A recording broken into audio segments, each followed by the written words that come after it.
Gowie, what do Jordan Walker, Anthony Volpe, Corbin Carroll, and Tanner Bibee and Gunnar Henderson all have in common? They were all opening day 2023 Major League Baseball players. Exactly. And not only were they Major League Baseball players, they played a pretty significant role on their teams last year. Now, there were a bunch of guys that also did pretty well and made some pretty big impacts on their club across the course of the year that did not make the opening day roster. Guys kind of like Elly de la Cruz, who came up later in the year. And yeah, he kind of fell off a little bit, but you can't deny that he made a huge impact on that Reds team last season.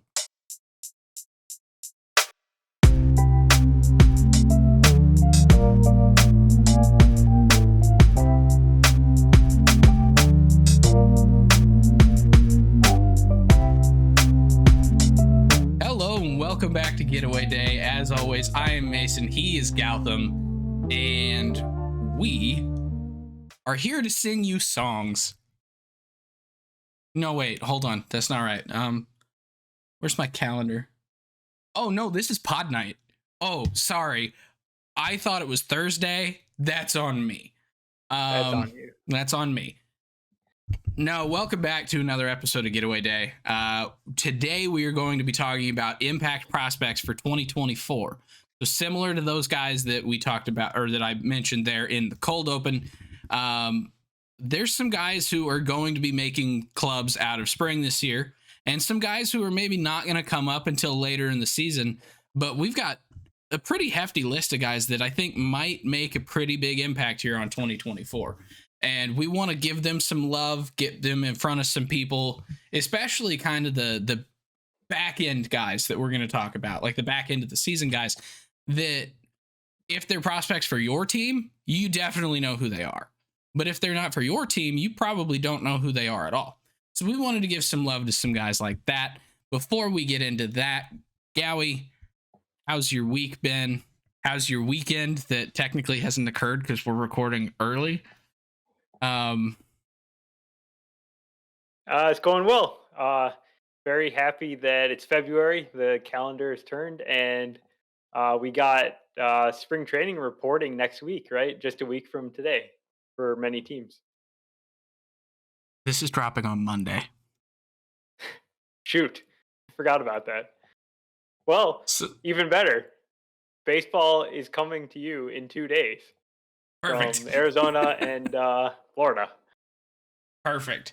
Yeah. So, and last year we had the opportunity to speak to Ryan Ludus from the Memphis Redbirds, and kind of got an idea of what he was gearing up for spring last year. But today we want to talk about some of the other prospects that are going to be at camps around the league. We do not have a guest like Ryan on the pod, unfortunately. But yeah, I think without further ado, let's just kind of get into it. So I think we would be doing a disservice if we didn't start this conversation of the prospects that are going to make a big impact on their club without first mentioning guys that have already got some love here in This Week in Baseball in the last couple weeks. A couple guys who have signed extensions, long-term extensions with their club before even making their major league debut. First being Colt Keith, who just signed an extension with the Tigers here 2 weeks ago, I think. Mm-hmm. And then the other one being Jackson Chourio, who signed an extension with the Milwaukee Brewers. So I want to start with Colt Keith. So Colt Keith is a second base and third baseman for the Tigers. Coming up, he grades out as a really, really high prospect, 50 future value prospect, according to Fangraphs. The team's number 3. He was not actually in the top 100 last year, but I believe he is now. MLB has not released their top 100 yet, but for example, Keith Law of The Athletic has Colt Keith at 36 on his list. So with him getting the 8-year contract or 6-year contract with 2 club options, 3 club options, 2030, Yeah, I think it's 2031, 3. 2032. It's a Okay. it's a yeah. Yeah. So with him signing essentially a 9-year contract, if everything goes the way that we're hoping, he's probably slotted to be in the starting lineup for the Tigers to on opening day, isn't he? Yeah, I know AJ Hinch was being all diplomatic and saying, he really has to earn it, but I think the money kind of you follow the money here. There's zero incentive now for the Tigers to say, yeah, he's going to start the season in the minor leagues. There's no service time manipulation at play. I see no reason to believe that Colt Keith is not going to be in the starting lineup for the Tigers. Probably in the middle of their lineup because it's not a super deep lineup. They need guys like Colt Keith, who had a monstrous minor league season last year at AA and AAA. And this guy's got real power. Seems like he's going to figure it out at the major league level. He's going to be a very good hitter. That positional fit might be a challenge for him, but I think he's good enough hitter that even if he's kind of like below average or just about average at second or third, it's gonna go well for the Tigers. Yeah, and it looks like right now roster resource is slotting him to take over second base from Nick Maton, but I'm not even seeing Nick Maton on the. Is he hurt and I just forgot?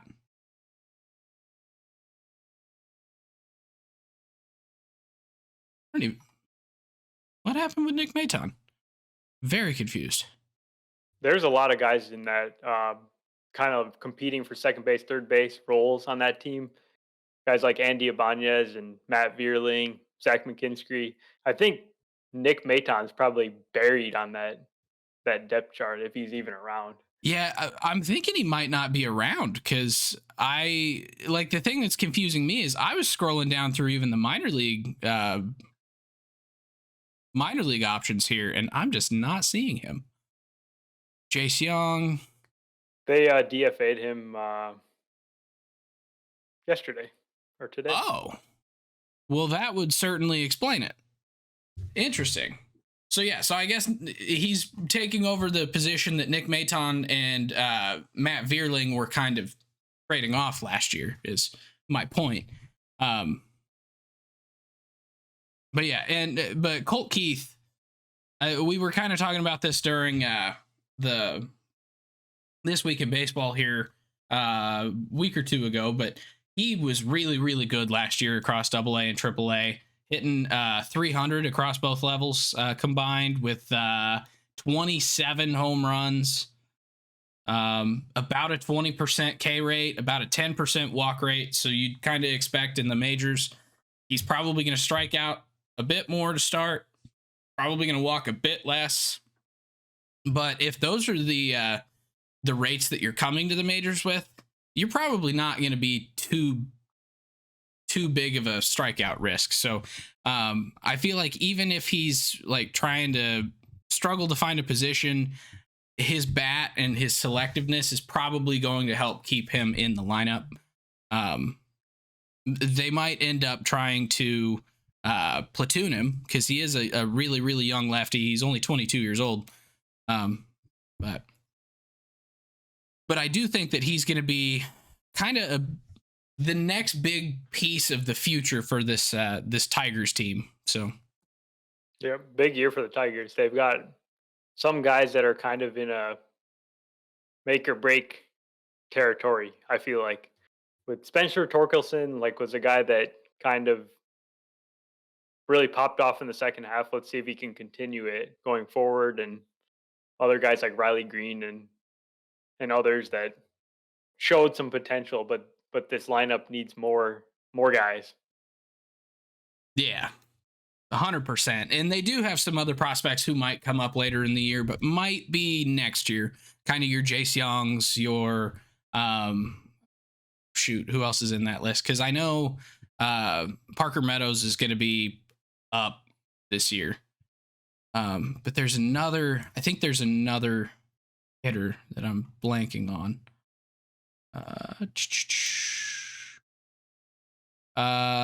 Oh no, it was a pitcher that I was thinking of, which is Jackson Jobe. Jackson Jobe. Yeah.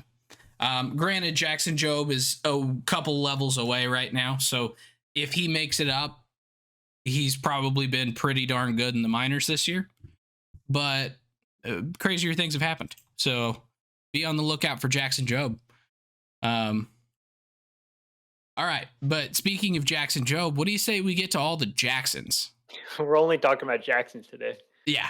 Well, I mean, if we talk about Jackson Jobe, we've got 4 of the 8 are going to be Jacksons. Yeah.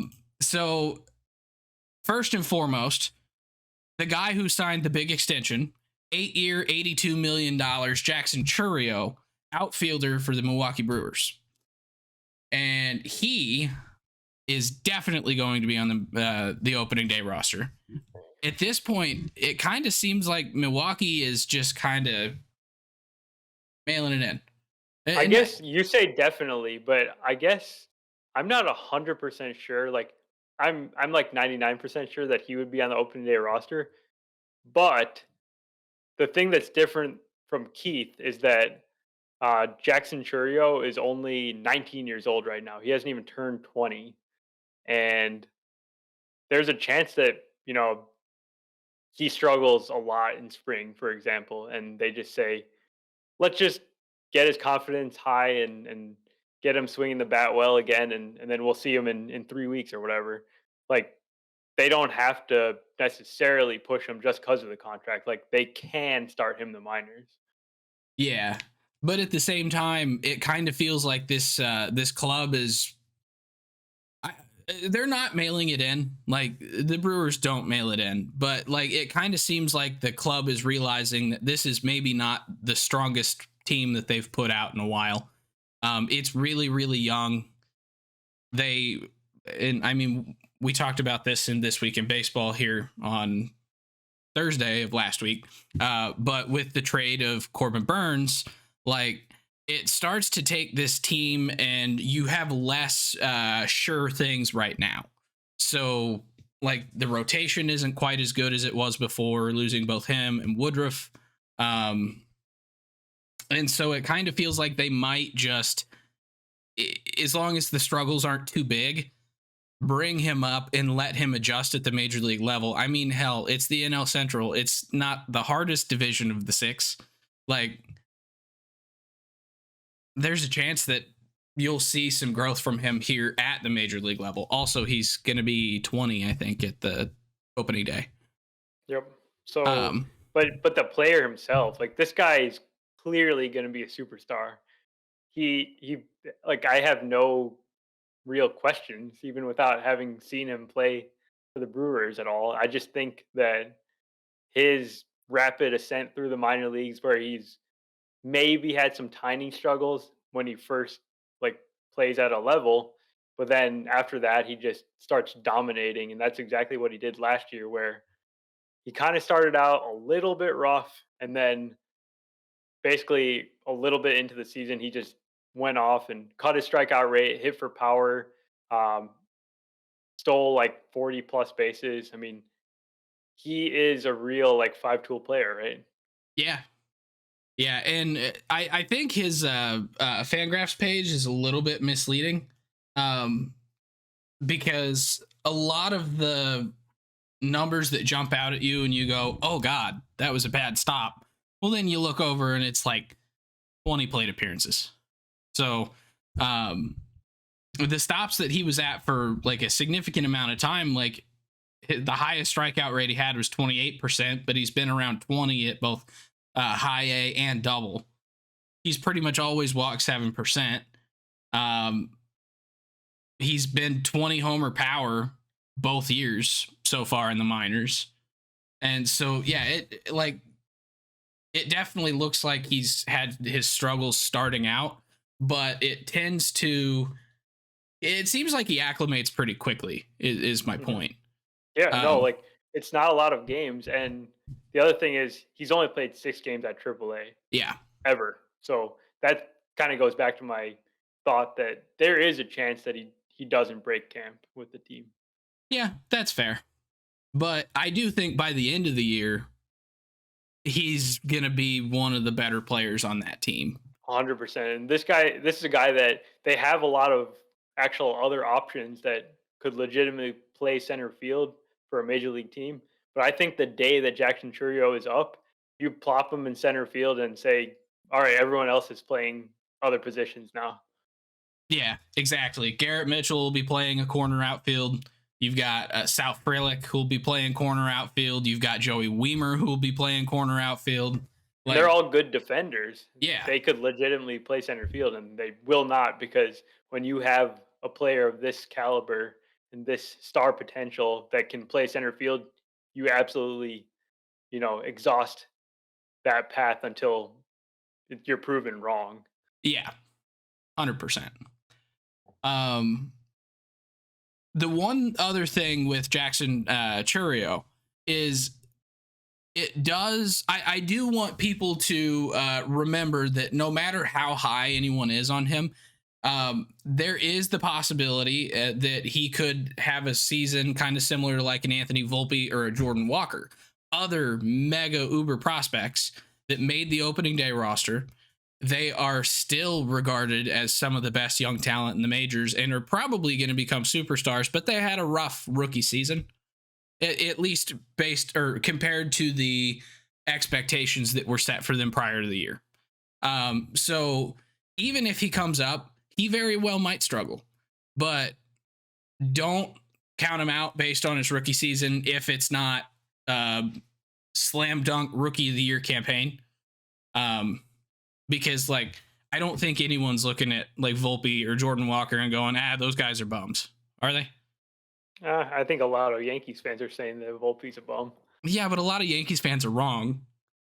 I don't know. So I'm definitely like my opinion on Volpe has changed in the year, and that's something that can happen too, right?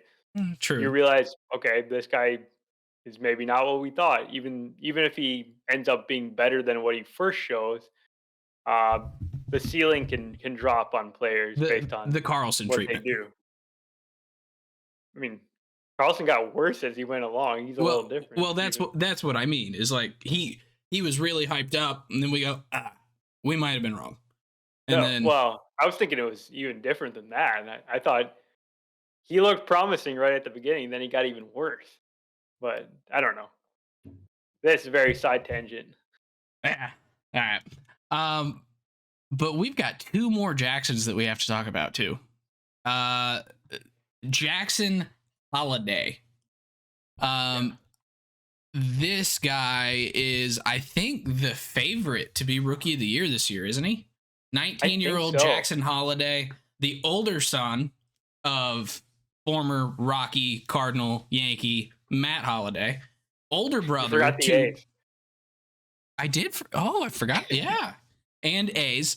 Um, older brother to Ethan Holliday, future first overall pick. I think this year, maybe, right? I think he's a Or, little younger. or is he He next may year? be in the middle of high school. Yeah. Okay. But e- either way, Jackson Holliday, you should probably know him. And if you Yeah. don't, well, you probably need to not live under that rock. Wait, Uh, who is the number 2 pick in the 2022 draft? It was some big name guy. Was there kind of a debate between who would be number 1 and number 2? Can you uh, remember? I feel dumb that I shoot, it's don't not Cam remember. Collier. He was fourth overall, right? No, he fell a lot in that draft. How do you, 2022 MLB draft. Sorry, guys, we have to look this up. Drew Jones.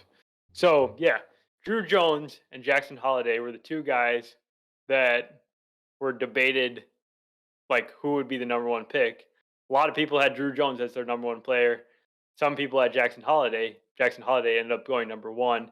Drew Jones has had a ton of issues as his career has kind of gotten started. He basically got injured before his career even started. He was like coming back from that. He struggled with more injuries in 2023. It's been honestly extremely poor start to a professional career. Meanwhile, Jackson Holliday has had the best possible start to a career you can ever like imagine. There's there's been no challenges really along the way. The guy has dominated every single stop he's played at, and he played at 4 different minor league levels in 2023, which puts him right on the doorstep of making an impact with the Orioles this upcoming season. Yeah. Now, the one thing that didn't like really show in the minors so far, and he was 19 last year. He's 20 right now. But that was his power. Like he's regarded as like a really really high ceiling power prospect, especially for shortstops. Last year he hit 12 home runs across 4 different levels. With 5 being the most at a single stop at high A. But I do recommend. I was on YouTube the other day, and there's a channel called the Baseball Bat Bros. I don't know if you've Is ever that heard of the them. wait? Did he do a home run derby with his dad and his brother Yeah, and the he other did a guy? home run Yeah, derby I with watched that actually. Yeah. with his dad, his brother, and then the guys that run the channel. And they were all using the bats that they used in high school. And Matt Holliday actually won it if you look at number of home runs hit. But Jackson, That guy looks like he could go out and play for any dude, team today. he hit one like 470 in that thing. It was incredible. Yeah. Yeah. Um, but Jackson, you see his swing, and his swing is just so clean that I don't think he's going to have any issues at the major league level. Well, he might have some struggles, but I think overall he's going to do pretty darn good. The thing that amazes me about his minor league stops is his walk rates in the Yeah. minors. Like the lowest walk rate that he had at any stop was 12.8% across 36 games at AA. Which, granted, with him being at 4 stops, like his sample size at each level is kind of small. So you shouldn't be expecting 26.3%, 20.9, 19.3. I feel like 12 is probably closer to where it'll actually be. But that's still ridiculously high walk rates. That's like Juan Yeah, Soto level walk rates, isn't it? yeah, and for like a 19-year-old, right? It's not like this guy he basically has like an old man skill of being able to walk a lot and be patient, and for someone to not want to like be impressing everyone and swinging out of his shoes, like he's got a patient approach, and he also just seems like he has incredible like bat to ball skill too. I don't know if the power is ever going to be like huge in the majors. Maybe he's like a 20 home run guy. I Maybe. mean, if you get a 20 home run guy out of him, you're perfectly happy with that. Oh yeah, absolutely. Because he does so many other things well. He's probably going to be pushing 400 OBPs. He's probably going to be hitting for high average and playing great defense and stealing bases. There, Yeah. he's just great at baseball. Like, there's no other Like thing I got to say. he reminds me a lot of Bobby Witt when Bobby Witt was coming up. But I think he's a little bit more well-rounded, whereas Bobby Witt had more power. Well, yeah, I think the power is the difference, and the other thing is the plate discipline that Jackson Holliday far surpasses what Bobby Witt was doing, and still what he does, because Bobby Witt was more like what you would expect out of a 18, 19-year-old in the minors, where he's better than everyone on the field as an athlete and just baseball talent wise. So he's there to hit. He's there to like swing his bat, and he was great at that, and that's how he's made himself into a superstar in the major leagues too. But Yeah. Holiday's kind of got more ways, so it feels like it's going to be hard for him to not be successful with what he's shown so far. Yeah. Now, I will be kind of excited to see because Jackson Holliday's got some speed too. He didn't Yeah. really use it at AA or AAA, but he used it a lot at high A. 17 steals there in 57 games. And so I imagine that as he gets comfortable and is at the majors for kind of a longer period of time, he's probably going to be using his speed and trying to take some bags and actually kind of show that skill. So that's going to be really really fun to watch. Um, I hate that he is major league ready right now because I still remember watching him as a 7-year old shagging fly balls for his dad. You sound old now. I do, and I hate it. Like I realize I'm only 8 years older than him. Like it's not that much, but it's just weird. It is weird, yeah, that now we're seeing, you know, sons of players that we've seen their entire major league careers unfolding. Yeah. Yeah. And then the second Matt Holliday's son. only 44, so Yeah. It's just wild. yeah. Uh But one more thing on Holiday, I think he's going to be on the major league team because he's so good, but also because the Orioles know what the reward, the potential payoff of him being there from opening day, and that's a draft pick, which they just secured from Gunner. Gunnar Henderson's rookie season. So Yeah. that's the Which plan. that's the other thing here is Jackson Holliday kind of his spot was opened up a little bit um with some of the moves that were just made. So when the Orioles brought in Corbin Burns, they sent Joey Ortiz back. So that removes one of the granted I don't think, Jackson yeah, Holliday is not going to be held up by anybody, but my point is like they're trading from an area of strength to just make it easier to not have just a still good player just sitting in AAA. So send out Joey Ortiz, bring up Holiday. Jordan Westberg will play second. Gunner's going to move to third permanently. Like looking at the projected lineup, it actually looks like they've got a pretty good plan, and I really like this lineup. Looking at it now, I think the one that I dislike the most out of it, or the player that I dislike the most out of it, is either Ryan O'Hearn, who had a really good season last year, or Ryan Mountcastle, who just it didn't pan out to be quite as good as I think they were hoping. Even though he's still a good player. So, but this lineup's scary though, man. yeah, it's gonna be For fun such a to see. young lineup, it's I terrifying. guess, yeah, we don't know, right? We haven't really seen that much out of like Westberg and Yeah. Heston Kjerstad. Like there's some question marks, but these guys all have insanely high ceilings. Well, and Heston Kjerstad's probably going to be starting in the minors too, just because Maybe, there's yeah. not really anywhere for him to play. Because who do you yeet? Seti? Austin Hayes? Like, Yeah, I don't know. They have those things to figure out and it's for like sure. you don't eat Santander. I know that. You keep him. He's your power guy. But all right, we got one more Jackson, and that is Jackson Merrill for the San Yes. Diego Padres. Jackson Merrill made it to AA last season. And across 2023, he hit about 288, or not 288, 278 combined across the two levels. Really, really, really low strikeout rate of around 12%. 15 home runs, 15 steals, pretty good walk rates. Like, and he plays shortstop. So all those tools, if they translate up to triple and then to the majors, that's a pretty darn good shortstop.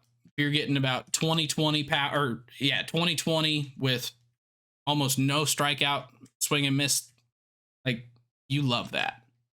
Yeah, I guess reason he's on the list is for opportunity. And you talked about him being a shortstop. He is a really good shortstop, but unfortunately for him, shortstop is kind of taken by a guy named Xander Bogaerts. So that's probably not an option for him right away. Maybe he'll move into that eventually. But there was a recent report that Jackson Merrill will be getting some reps in center field in spring training. And the reason why that's particularly notable is because I'll ask you a question. Can you name any outfielders on the San Diego Padres? Uh, yes. Former Go. shortstop, rookie of the year, Fernando Tatis Jr. Okay, that's one. Can you name any others? Crap, I didn't know that this was going to be a multi-part question. Um, yeah, the former Brewer, him, Trent Grisham. Incorrect. He was traded in the Juan Soto deal. He's a Yankee. What? Okay. Uh, I'll save you. I'll save you Jurickson the hassle. No, Profar was on the Rockies. He did go back to the Padres by the end of the season, but he's not a member of the Padres any longer. Okay. There is only one other outfielder on the entire 40-man roster, and his name is Jose Azocar. So Really? basically, we're 1 week out from spring training, and the Padres have two outfielders on their team.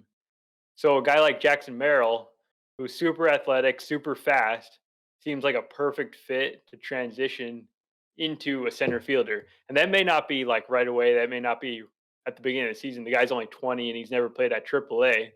But I think Jackson Merrill is going to be roaming center field at Petco Park by like the middle of the season this year. So, yeah. So I'm looking at roster resource right now, and it looks like there are 6 non-roster invitee outfielders right now. Can you give me some names? I'm going to give you the 3 that you're not going to know first, and then I'll give you the 3 that you'll know. Jacob Marcy, who did play in the AFL. He's he had a great season. 22 years old. He was 6th round pick in 2022. Terso Ornelas. Okay, not familiar with his work. Robert Perez Jr.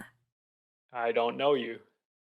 Okay. Now we're going to go to the guys who. So on the injured list is Tucupita Marcano. But they have Oscar Mercado, Bryce Johnson, and Cal Mitchell, all as non-roster invitees as well. And I would expect that probably Mercado and Cal Mitchell will end up on the Major League club. They're guys that do have track records at the majors, whereas those other guys do not. And Cal Mitchell's decent. He was a rookie last year for the Pirates.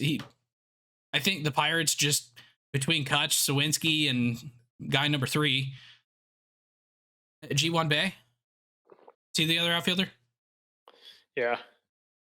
Yeah, it just kind of felt like he wasn't gonna crack it there, which maybe is a bad sign. It's kind of a bad sign. Yeah. Like getting back to the point here, like we're talking about 2 major league outfielders, one who's like a well below average hitter, and the other like 6 non-roster invitees vying for spots on this roster. So it's like, okay, Yeah. if they're not really gonna do anything significant, then it opens a runway for their prospects like Jacob Marcy and Graham Pauley and Jackson Merrill to go take those jobs because they're absolutely available.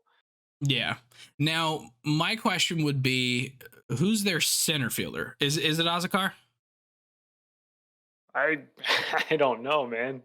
Because I there's no way that they can go into a season and have Jose Azocar be their starting center fielder. That doesn't make sense to me. yeah, This team's but supposed to be competitive. my point is, if you bring up Jackson Merrill in the outfield, he's not played the outfield. Yeah, So- that's why I wasn't so do you- suggesting so that do you- he'd do it right away. Well, yeah, but so like potentially left field is going to be the easiest way to get him onto the major league roster this year. No, so- no. They're not gonna do that, right? They're gonna get him like in center field. He's gonna learn to play it and then go play it when he's ready. All right, I can see that. But yeah, so that would definitely be a later in the season thing if he does make it up. And also, he's not even played AAA. So I'm going to guess that if that's kind of the route that they're going with it, they'll probably start him in AA, somewhere where he's comfortable hitting, let him start to learn how to play center field, then bring him up to AAA, let him adjust there, and then bring him up is kind of my guess is what would happen with him throughout the course of the year. Does that seem fair? Yeah, but I think they could be aggressive with him, like a guy that has contact skills and great athlete. I think they might push him, and we've seen the Padres graduate their prospects faster than a lot of other teams. They're not like trying to hold guys down at all. They're trying to do everything they can to Although put the best team out there. maybe they should have developed Jurickson Profar a little bit longer. Oof. Yeah. Come on, he wasn't even their prospect. Oh, was he an A's Jersey. prospect? No, he was Texas Rangers. He was like number one prospect in baseball for like 4 straight years. Yeah. Yeah. Apparently, Tyler Wade is also in the. Tyler Wade's also in non-roster invitee in the Padres organization. He might end up making it as the one of the opening day guys. Not exactly a thrilling option, but okay. No, but when you don't have a third outfielder, you got to put someone's got to do it. Yeah. So, all right. So, a couple more guys that I want to talk about. We haven't talked about any pitchers yet. So I kind of want to talk about Ricky Tiedemann. So Ricky Tiedemann is a really, really high upside pitching prospect for the Toronto Blue Jays. He's been around since 2022 when he was drafted in the 3rd round. He pitched pretty well in 2022. A sub-3 ERA across A ball, high A ball, and double A ball in 18 starts, about 90. No, that's not 90. That's 78 innings, 79 innings. So a really, really good start to his minor league career as a 19-year-old. And then in 2023, he ended up actually getting hurt. And he made what? 11, 12, 15 starts across 4 different levels. Getting some work in at complex ball, coming back from his injury. I believe he had a shoulder issue early in the season, went on the IL, and then had a shoulder impingement later in the season. But then he came back and pitched 4 games in the Arizona Fall League and was fairly good there. A lot of movement on his breaking ball. His fastball was looking good. And so there's a lot of reason to believe that he could, if he stays healthy, end up unlocking something there and making it up to the big club, since he did pitch at AAA, even though it was 1 game for 4 innings last year. But with his fall league experience, I do think there's a world in which Ricky Tiedemann might end up making the Blue Jays either as a back-end rotation guy, number 5, if someone goes down, or in the bullpen at some point here in the second half of the year if they're in a playoff push. So yeah, I'm just looking at Ricky Tiedemann highlights because everyone is mentioning his unique delivery, and I'm not a doctor, but I feel like I understand why he's struggling with shoulder injuries, because his delivery is extremely like cross body and unorthodox, and it doesn't look pretty. Like, it looks extremely deceptive for the hitter, but I also feel like it would be difficult to have really good command with that kind of violence and weirdness. According to Keith Law, quote, his delivery isn't ideal for durability as his shoulder stays open late with some sling to the arm stroke that might be putting undue pressure on the joint. Okay. So, but if he's healthy enough, he does think that he's a mid-rotation starter. Or if his control and command don't really improve, probably a high leverage reliever type guy. But this is going to be a really, really tough AL East, especially this year, bringing in Corbin Burns and actually adding some top level pitching to yet another team. So there's a world in which the Blue Jays are going to need to throw everything they have at this roster in order to make the playoffs. And Ricky Tiedemann is one of those guys that could potentially give you a new look or a fresh look out of the pen, that deceptive arm action. So there's definitely a path for him to make it this year. Yeah, absolutely. He's a, as you mentioned, he's a big prospect. He's been a known guy for a while now because when he's on, he's incredibly good. Like what did it was 2022 where he kind of like did really well, right? Yes. Yeah. So Yeah, 78 and two-thirds innings of uh basically a sub 2.5 ERA in yeah. 2022 at 19 years old, one of the younger guys at two of the three levels he played at. So, and Yep. he had big strikeout stuff at every stop that he's been. Like his Ks per nine is probably not the best thing here, but there we go, percentage. Yeah, like a 30% or strikeout guy at every level so far. Above 30% at Yeah, every level. yeah. Yeah.